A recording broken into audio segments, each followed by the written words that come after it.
everybody. Welcome back to the channel. This is Prince's Friend, and today I have Gayle Chapman with me as my special guest interviewee extraordinaire. So thank you for coming to the channel. You're so welcome. Thank you for asking. I appreciate it. Definitely. So I know who you are, so that's probably why I'm very excited about doing this interview. But can you tell my viewers where you kind of fall in the Prince lineage and the legacy here? Sure. I was in his first touring band, and I was the third hired member to that band. So when I auditioned, Bobby Z and Andre Simone and Prince were already together. Mm-hmm. They had been, I think, working as a trio. Right, just the three of them, right? I know at one time Andre's sister was in the picture, but for some reason, I don't know why that didn't work out, but lucky me, I was able to audition and got to meet those guys, and then 3 months later I got hired. So very cool, very cool. So you were part of the touring band. Yes. So that means that so I'm going chronologically in my head because Prince did the first two albums himself. Yes. And then you had left before recording Dirty Mind. So that means we actually haven't heard you on anything that has been released, at least. Well, you've heard me on the recordings that we did in Mountain Ears Studio in Colorado. Okay. Mountain Ears Studio was, and it's Mountain Ears, not ears, mountain, like ears? Yeah. Okay. Not Mountaineers. We're climbing today. We're doing the Black Diamond Slope. No, we were known as the Rebels. Yes. And that happened later on, I think. But we decided that we would, as a band, collectively be called the Rebels, and we were at Mountain Ears recording studio, and we were recording music that we as a band or as band members had written, and many things happened. Prince wrote a song called "If I Love You Tonight," and I was the first one to sing and record that. Yeah. I performed it last night at the Capri Theater, so that was fun. Very cool. Brought back many memories. You know what's interesting, because we were having a discussion before we started that I said I came up with great questions for you. You've never been asked these questions. My next question is actually about "If I Love You Tonight." Because I've heard your version, which is very good. It wasn't officially released. It was, That wasn't officially we all my have best bootleg copies work, of everything. Yeah. But that song's been re-recorded by Prince and Maite and Mika Paris and all that stuff. Yes, and they changed the whole concept of that song too. I'm not sure why both versions are good. Mm-hmm. I kind of like the slower version because there's some deep grooves in that. Oh yeah. It just kind of lulls people into whatever it does. So do you have a favorite version that isn't your version? No, actually. No, you're like, mine's the best. No, it's not the best. I mean, I think I perform it better now than I ever did. Okay. Back then, because it was very new then, and Prince had a special request regarding that recording. I mean, I was starting to sing it, and he was in the engineer's room, and he stopped the recording, and he said, "Cry." This comes through the headphones. I said, "What?" He says, "Gayle, when you're singing this song, cry. I want you to cry." Wow. And I think that was, he didn't know how else to tell me to use more soul in it. Okay. Because I came from an opera background, and even though I had a raspy voice and was good at singing blues, he wanted more of that. And I apparently wasn't getting that. So he just said, cry. So it's all he almost was just emote more, put it out there more, right? Make it obvious for the listener, right? Because I've heard your version, and again, it's very good. I obviously it didn't come to full fruition, but like, you know, like you recorded that one song. How many other songs were recorded for that project? Let's see. Des had one called Disco Away because he hated disco music. Oh gosh. And so he wrote that. The title was a play on words, just go away, you know, but Yeah. Disco Away. Oh. Yeah. Yeah. And then Andre had written a song called Thrill You, Kill You, which people can now find on YouTube. Oh, okay. You got that? Find it Yeah. on Hey, YouTube. you're already here. You might as well just click it over. One funky bass player. And Yeah. it's a song about a woman he wouldn't want to spend time with. So I wrote a song. People have misnamed it for years. And I'm looking at this, you know, because I'll look out there and I'll go, I wrote what? I don't remember writing a song with that title. And then I start thinking about the lyrics and I go, oh, okay. So I had to stop and think about it. And I'm trying to, because you ain't satisfied me once. Since I first come to know you. You told me lies, you got the prize for getting me to disown you. Okay. Yeah. And what's the actual name of that song? I'm trying to think. I can't remember. It's been called so many things now. I have a name for it. Okay. I do. I just can't remember because it's amazing. I remember the lyrics, but then I wrote them. So Yeah. it's like you start thinking about that melody, and it's right there. Yeah. And that was a while back too. I so. will have to resurrect that one. Yeah. It was it was pretty just with you singing it right here. Thank so, you. Yeah. Yeah, and I have written political protest songs for many years too. And I love writing political protest songs because I don't hold anything back. Right. I don't name names, but the concepts are quite obvious. Right. And people get to think about them. So That's awesome. yeah, whether they agree or not, there's always a line in there somewhere that hits home. Yeah. You know, maybe it clubs people over the head, but you know, think either way. I think that's true of any really good political song. Is like it's those sort of things that even if you don't agree with the message, it at least gets you thinking. You know. Yeah. Yeah. Yeah, because we're never alone in our opinion. Exactly. You're not the Lone Ranger ever. Right. Yeah, there's the saying, like, for every one person that speaks up, there's 10 people behind them that lack the voice to do so. Well, You know. it's more like 10,000. Well, We're a country full of sheep right now. yeah, well. I apologize. This Did is I- not this did is I not a say political that? show. This is not a political show. I apologize for all of you non-sheep. Keep shouting. I'd like to think I'm not a sheep, but you know, I wake up and there's like wool in my bed for some reason. So Shave. I wanted to ask you because again, like the Rebels project didn't actually come to fruition, but like, where do you think the road would have gone?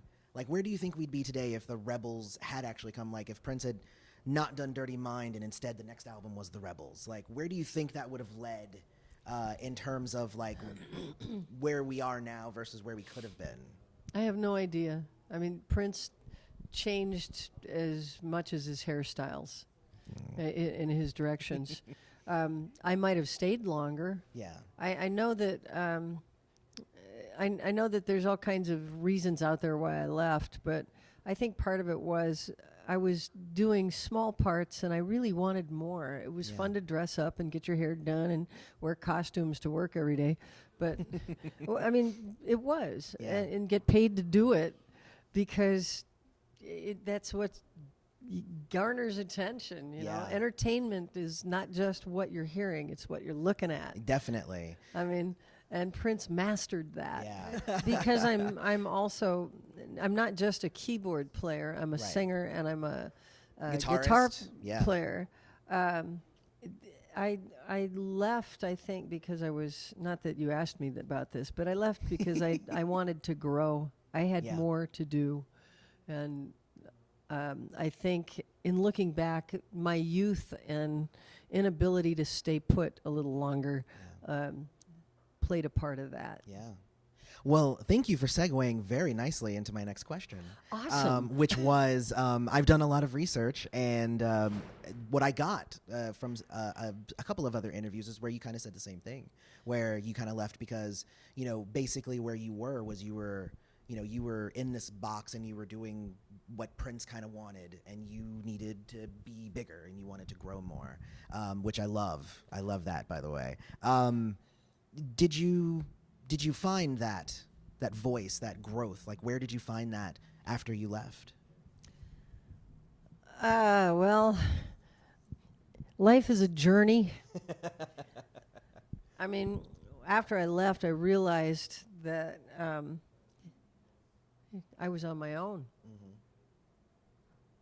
I mean, what was budding and beginning was just budding and beginning. Yeah. And I had no idea. And they weren't going to tell me because I'd made this decision. And, I don't blame them for that. It's none of my business once I quit. Right. Yeah, definitely. But that's the consequence of yeah. that. Yeah. So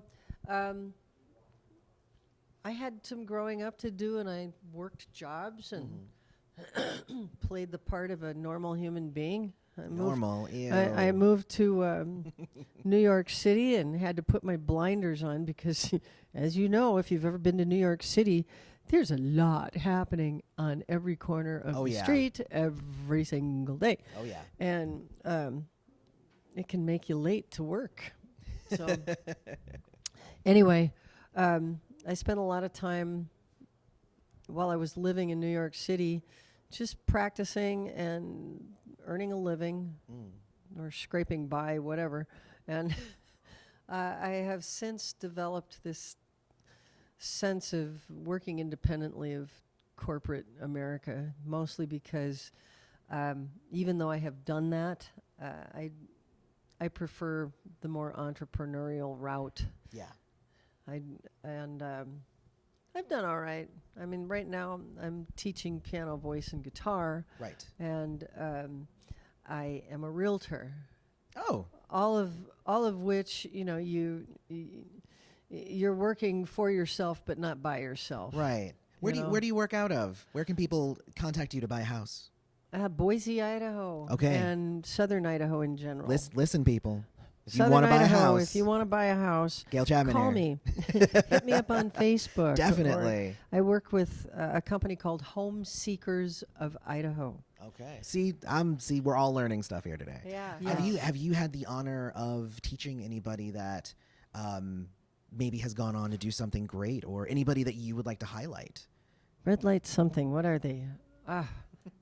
Two cute guys from Hawaii that are going to BSU, but they're fabulous. Okay. They're a fabulous duo. High energy, single girls, cute. It is, and They're just wonderful, and I Yeah. have helped them with some things. I've helped lots and lots of musicians over the years. Some have gone on to do theater work. Oh, cool. Others have gone on to be writers. Some have left music entirely because they got married and had kids, stuff like that.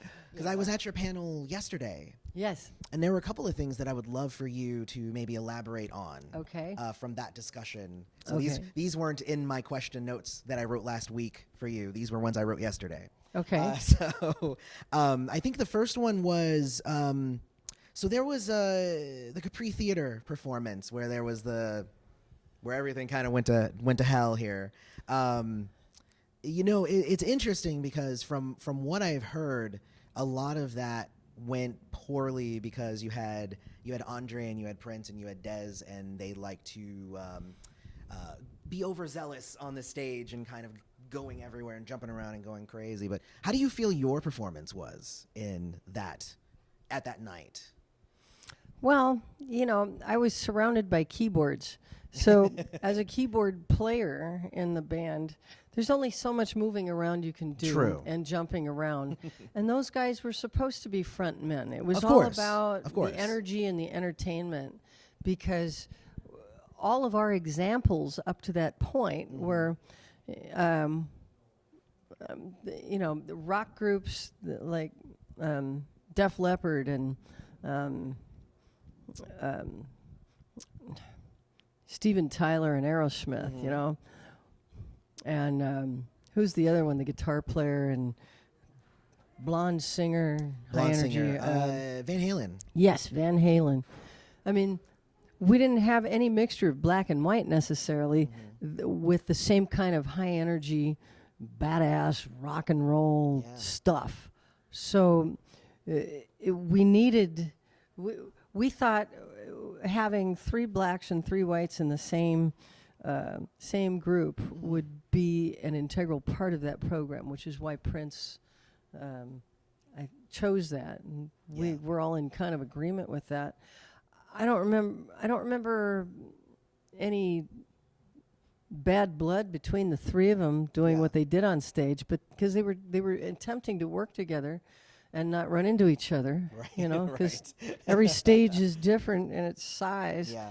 And as his productions grew, you know, they came up with ways to do what they did. Right. You know, trampolines in back of things that nobody saw. Oh, gosh. You know, you jump off and then you bounce up and you have to know how to balance and look cool and land on your heels and still be playing and still be playing the whole time.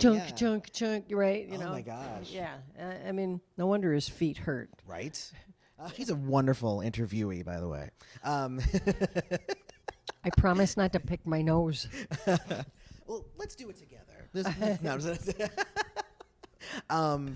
So yesterday, because again, I was in the first panel, and there was a second panel that came after me. But you guys were asked about the racial and the men and women, and like how Prince liked to kind of mold his group that way on purpose. And then Bobby Z kind of jumped in and said, well, actually, it was more about the people and the people working well together. And then everybody was like, okay, sure. Okay, let's go with that answer. But there's definitely more to that than just yes, it was finding the right people, but but the presentation and the race of the people was a very important part, right? Well, yes, because his whole theme all along has always been love one another. Right. And, you know, and the type of love, I think, probably changed and perspired differently over the years. But the whole perspired is an interesting word there, by the way, guys. Oh, you caught that. Yes. Good for you. Oh, yes, I did. Yes, I did. Yeah, I mean, music is sweaty work anyway. Yeah. But to give the intimation that there's more going on was a selling point in the architecture of the entertainment. Right. So when this particular band, me and Matt and Bobby and Dez and Andre and Prince were together, we were the first thing, you know, the first stepping stone in this Prince building block. Yeah. So did he know exactly what he wanted then? But the more he knew and the more he understood, the more he began to find and attract to himself what it was that he wanted. And he did a great job at it, I think. Most definitely. That was always something I always admired about Prince, was that he always surrounded himself with wonderful musicians. I mean, did this particular group get along? I think for the most part, yes. I probably had more friendship with Prince than any of the other guys, except for maybe Matt.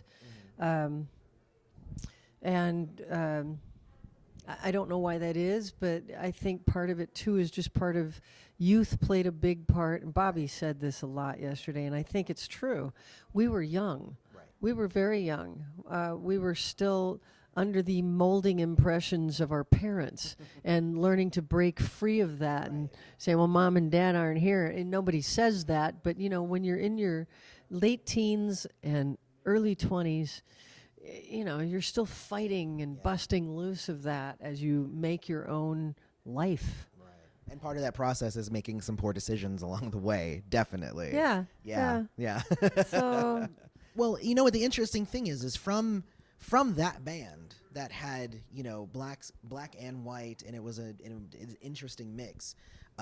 He moved forward into the Revolution, which was then pretty much exclusively white. Then at that point, it was white and him.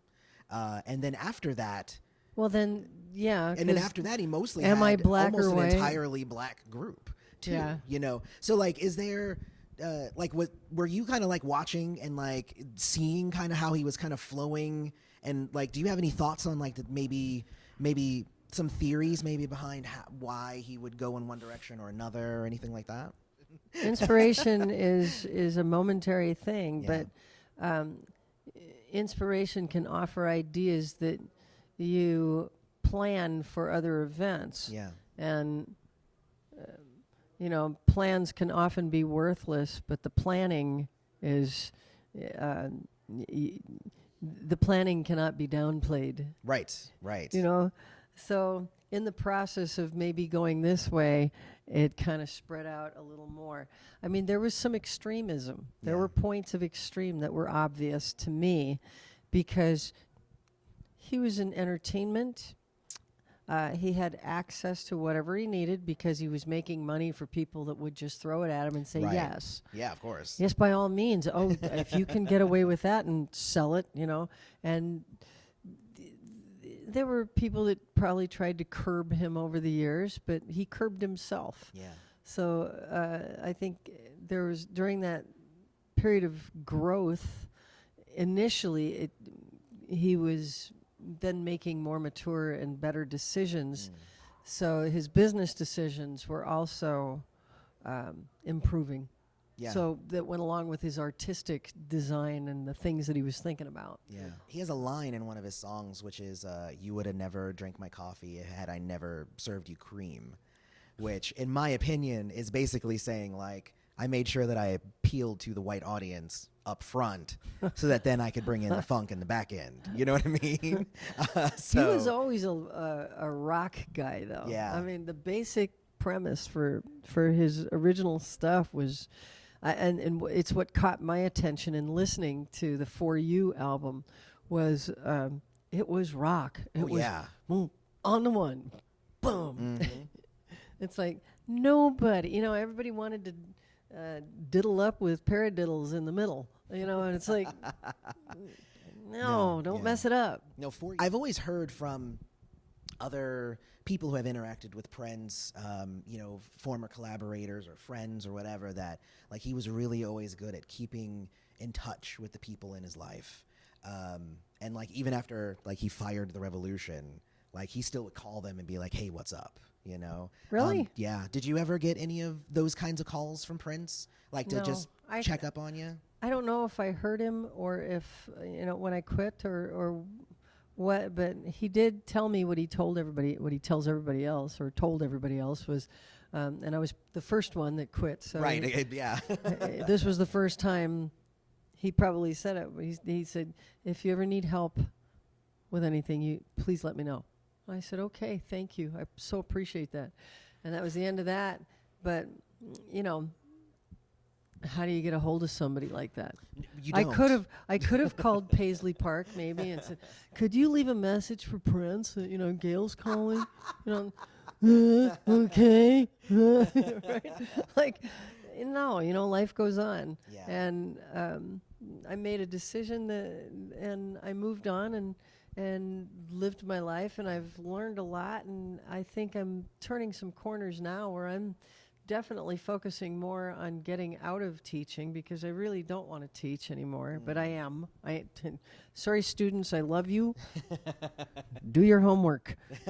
But I want to go back to performing, and I want to be working with people and touring again because that is where my heart is. Well, I mean, you've released a few albums over the last years, right? Let's see. There's one that nobody can get anymore. It's called Standard Laments. Okay. And that was me singing jazz standards, and I just had fun doing it. Okay. And then there's a folk duo I was in for 7 years. My duo partner was so folky and I was so rocky that we put it together and it worked out. Oh, that sounds fun. It worked out. It was called Black Diamond Change of Direction. Okay. And I was on Amazon one day, and somebody was selling it as a collector's item for $50. Oh, wow. And I put, I probably shouldn't have, but I wrote in the comments section, I wouldn't pay $50 for that. It was fun because my duo partner's name then was Jan Skrzyński, and she was an engineering manager at HP and went around the world doing high-powered business negotiations for HP. Oh, wow. And okay. then she would fly home, and I'd pick her up at the airport, and we'd go do gigs, and then we would fly around the country on her like our business account. her not her business account, but she had so many free miles. Oh, okay. So she said, "Well, let's go open for so and so," and I'd say, "Great, let's." She said, "I got enough miles for the tickets, so we would." Sweethearts of the Rodeo we opened for in, I think, Savannah or someplace in Georgia. We just we do stuff like that. No, totally. Yeah.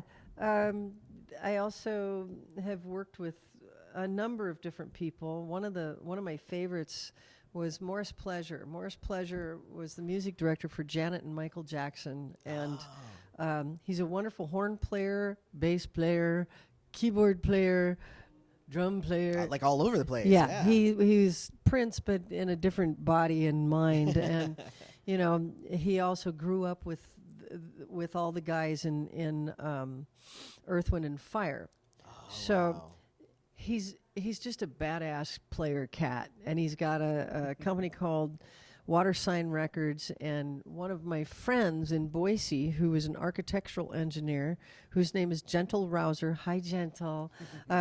Gentle and I were friends, but Gentle was also a friend of Morris's and a really badass guitar bass player. And he introduced me to Morris, and Morris and I got to talking, and he said, "Well, let's do some writing." I said, "I'd love to do some writing with you." And he says, "Okay." So he sends me this music bed, and he simply titled the file H2O. And so I didn't know that was just his way of categorizing stuff. He makes a music bed and has to call it something and to remember what it is, So he sends it to me and says, "I can't figure out what I want to do for lyrics and melody for this. Can you put something to it?" I said, "Sure." And so I work on it for a couple of weeks. I actually figured it out in probably an hour of sitting down with it. And but I looked at the title of the file, and I said, "Oh, he must want a water theme." Oh, gosh.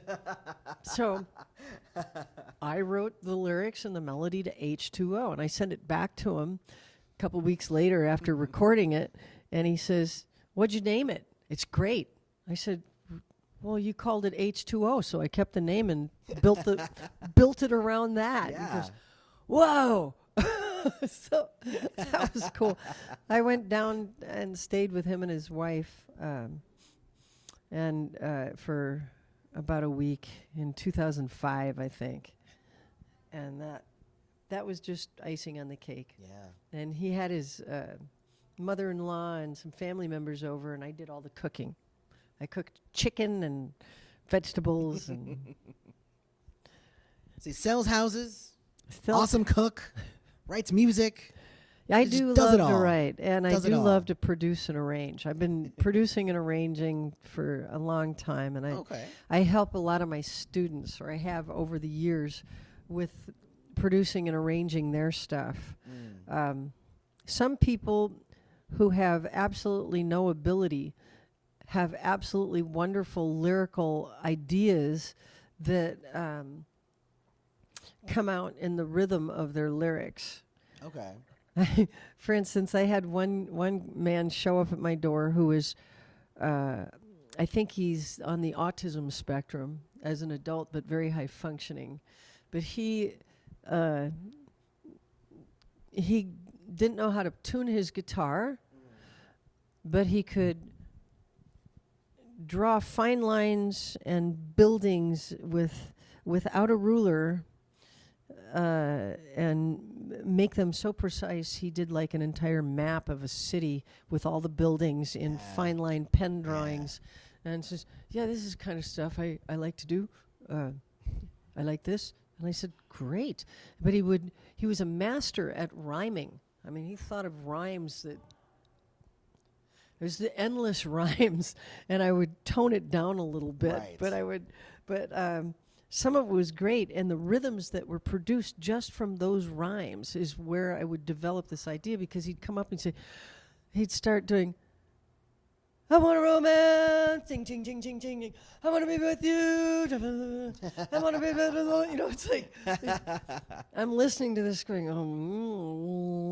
what do you do with this? And then I would say, okay, let me think about this. Can you leave this one with me? And I'd take, he'd give me these horrible cassette recordings, and I'd listen to them, but there was always some gem in there that I could pull out of it.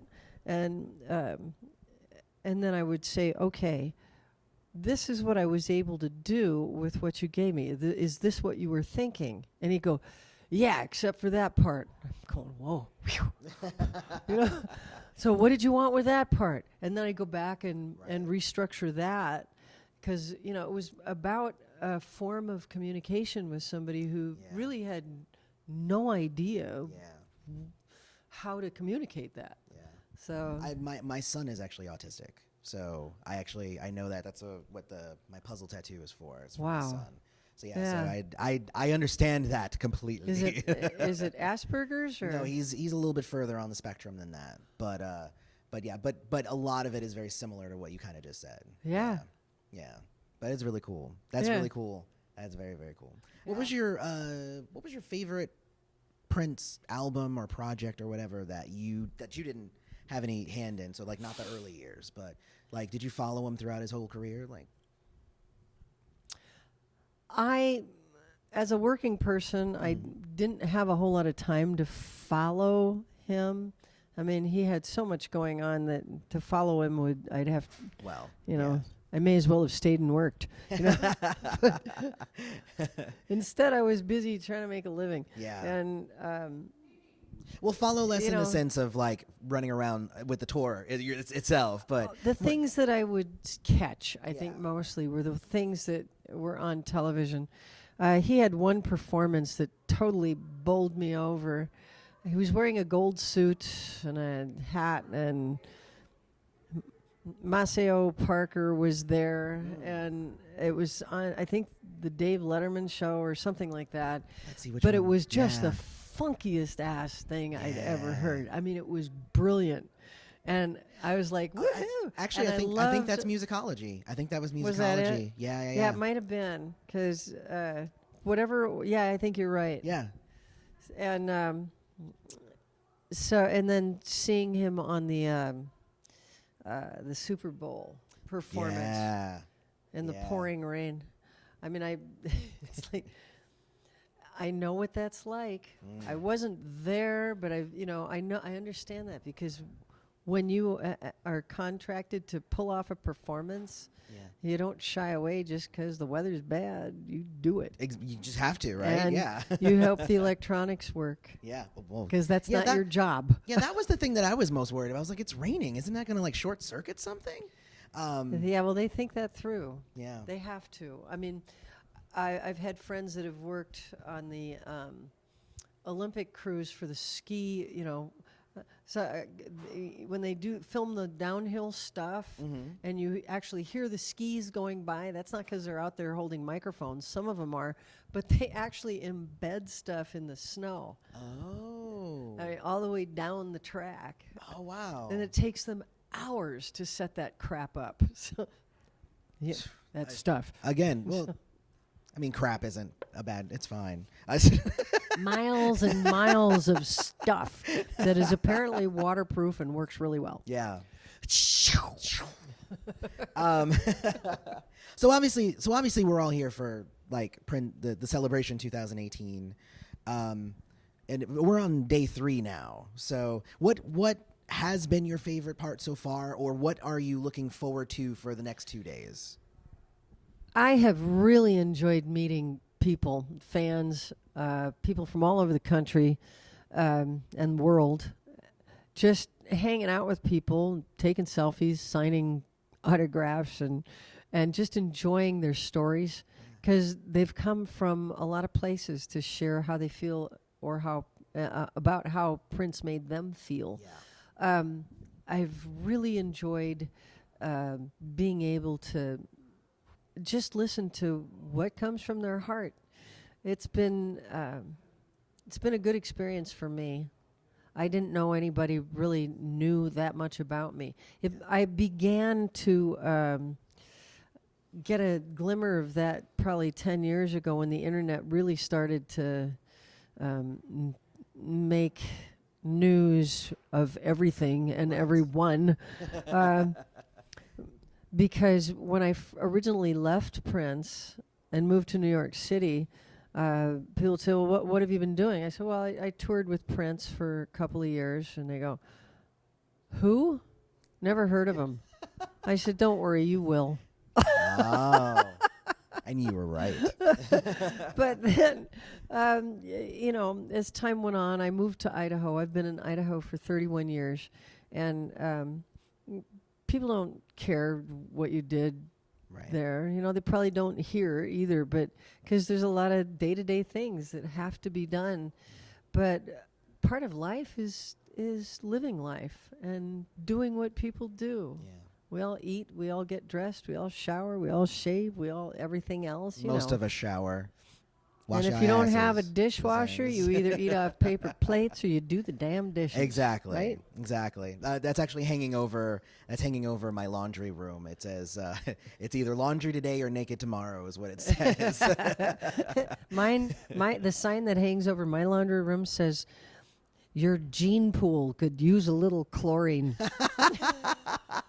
That's a good one too. I like that one.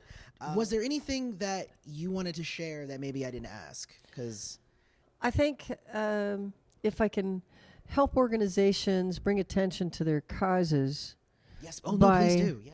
By performing. Yeah. That doesn't mean I'll do it for free, but I have to, I have to get to where I'm going, and I have to have a little money for doing what I do. Yeah. But I would be more than happy to come help your cause. I mean, house concerts, small theaters. Because you're still very much into the political writing then. Well, yes, I do that, but I also write love songs and deep thought songs, and I love rock music. I wrote a song that is coming out on Binky Womack's next album. You know who Binky Womack is? I've heard, yeah. You remember Bobby Womack? Yeah. Yeah, well, he's got a dynasty of people in L.A. that are family members, and they call it the Womack Dynasty. Binky Womack, hi, Binky. Binky is a great rock guitar player and a great performer. He does a lot of stuff. I have a song that I wrote and sent to him, so he's going to be doing that. Okay. Yeah. What's an important cause to you right now? An important cause to me, I think sparing children the grief of fear when they go to school is a cause, a great cause. And women's rights. Yeah. Women's rights when it comes to birth and birth control, whether or not they want it or not, I don't think we should be forced to have children that we don't want. Yeah. They wanted to pass a law in Texas recently. Maybe this was fake news, but I think the source was credible. Look it up and correct me if I'm wrong, but they wanted to pass a masturbatory law. So if you were caught masturbating, because you would be wasting a wad of life, potential life. Oh, I do know that one. Yeah. I know the story behind that. That was basically, it was actually written by a woman senator who was doing it to spite the men, because it's the same. She's like, this is exactly the same thing that you're doing to us. Oh, with the birth control thing. So if we, can't say whether we have a kid, then you are not allowed to masturbate. Okay, well and then waste good your for seed. that. Yeah, it was totally satirical. Like, it was not supposed to actually pass. Good. So, I'm glad you yes. cleared that up because I Yeah. had those same thoughts, but I thought I didn't have time to research any of Yeah. it. Because It I was looked at more it, I just to laughed point out out the- loud, but I thought, yeah. really, if this is real, this is really sad. Yeah. But, you know, I think she's right. Yeah. So, because, you know, right to life is one thing, but to make it law that nobody can have a choice Exactly. is, Exactly. I'm sorry, you're wrong. It's wrong. No, and you are right. You're wrong, though, if that's what you think, but you probably don't. If you're watching my channel, you probably don't think that. All right. Yeah, Well, I am not an evil, wicked person, but, you know, I No. chose not to have children. I didn't say that I chose not to have sex. right. One day you'll change your mind. You'll see. No, 'cause that's what they tell people. Yes, I gave birth to grandchildren. Well, thank you Not. so much for coming on the channel, Gayle. This was I enjoyed the conversation a lot. My pleasure, but and thank you very much. Thank Yeah. you. And until next time, may you live to see the dawn. Yes, all of us. Thank you. And if you liked that video, don't forget to hit that little subscribe button down there. It's right in the corner. And also, there's other videos below me. Definitely check those out. Also, follow us on social media, and you can support the channel by visiting our Patreon or our Redbubble merch store. See you next time.